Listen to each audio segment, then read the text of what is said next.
کوا اور راج ہنس۔ پیارے بچوں، ایک دفعہ کا ذکر ہے، کسی جھیل میں ایک خوبصورت سفید راج ہنس رہتا تھا۔ اس جھیل کے کنارے ایک درخت پر چند کوے بھی رہتے تھے، جن میں سے ایک کوا اکثر راج ہنس کو جھیل میں تیرتے دیکھ کر سوچتا تھا کہ کاش میں بھی اس جیسا سفید ہوتا، میرا رنگ تو کالا سیاہ ہے۔ اس نے چند بزرگ کووں سے پوچھا کہ کیا میں راج ہنس کی طرح سفید ہو سکتا ہوں؟ کووں نے اسے سمجھایا کہ قدرت جسے جس رنگ میں پیدا کرتی ہے وہی بہتر ہوتا ہے۔ دوسروں کی نقل کرنے اور ان جیسا بننے کی کوشش کرنے والا اپنے اصل سے بھی ہاتھ دھو بیٹھتا ہے۔ کوے پر بزرگوں کی باتوں کا کوئی اثر نہ ہوا۔ ایک دن اس نے سوچا کہ یہ گورا چٹا راج ہنس ہر وقت پانی میں رہتا ہے، ہو نہ ہو یہی اس کے سفید ہونے کا راز ہے۔ اگر میں بھی پانی میں نہاؤں تو میرا رنگ بھی ایسے سفید ہو جائے گا۔ بس یہ خیال آتے ہی کوا کائیں کائیں کرتا درخت سے اڑا اور جھیل میں چھلانگ لگا دی۔ سردیوں کے دن تھے، پانی خوب ٹھنڈا تھا۔ کوے کو سردی تو لگی مگر سفید ہونے کی دھن میں وہ نہاتا رہا۔ کافی دیر بعد جب وہ جھیل سے نکلا تو اس نے دیکھا کہ وہ بدستور کالا ہی ہے، کہیں سے بھی سفید نہیں ہوا۔ اب کیا کروں؟ کوے نے سوچا، اوہو، ایک دو بار اور نہا لینے سے ہی میرا رنگ سفید ہوگا۔ اب کیا تھا، کوے میاں پانی میں جا کر بیٹھ گئے۔ اس کے ساتھی تو دانا دنکے کی تلاش میں نکل گئے تھے، مگر کوے میاں ٹھنڈے ٹھار پانی میں بھوکے بیٹھے رہے۔ دوپہر تک ٹھنڈ سے کوے میاں کی حالت خراب ہو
زرافے کو ہم اپنا بادشاہ بنا لیتے ہیں، اس کی گردن لمبی ہے، وہ ہمیں خطرے سے جلدی آگاہ کر دیا کرے گا۔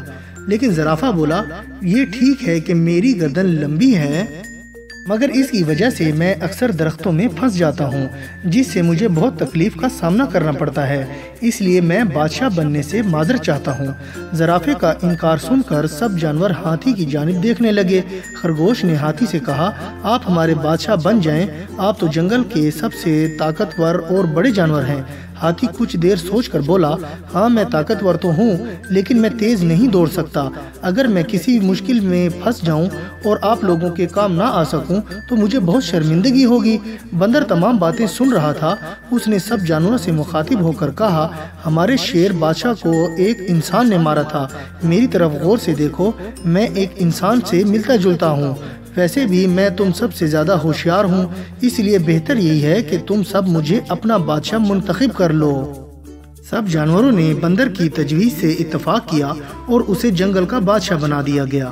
بادشاہ بنتے ہی بندر نے جانوروں سے بدتمیزی کرنا شروع کر دی۔ وہ سارا دن سویا رہتا تھا، کوئی جانور اس کی ٹانگیں دباتا تو کوئی اسے مزے مزے کی چیزیں کھانے کے لیے لا کر دیتا تھا۔ لومڑی کو یہ سب بہت برا لگتا تھا۔ ایک دن اس نے بندر سے کہا، تم ظالم بادشاہ ہو، سب جانوروں سے بہت برا سلوک کرتے ہو، جانوروں نے تمہیں تمہاری خواہش پر اپنا بادشاہ بنایا مگر تم اس کا ناجائز فائدہ اٹھاتے ہو۔ بندر کو لومڑی کی بات سن کر بہت غصہ آ گیا۔ اس نے جانوروں کو حکم دیا کہ لومڑی کو اس کی گستاخی کی سزا دی جائے۔ اس کا حکم ملتے ہی سب نے مل کر لومڑی کی خوب پٹائی کر دی۔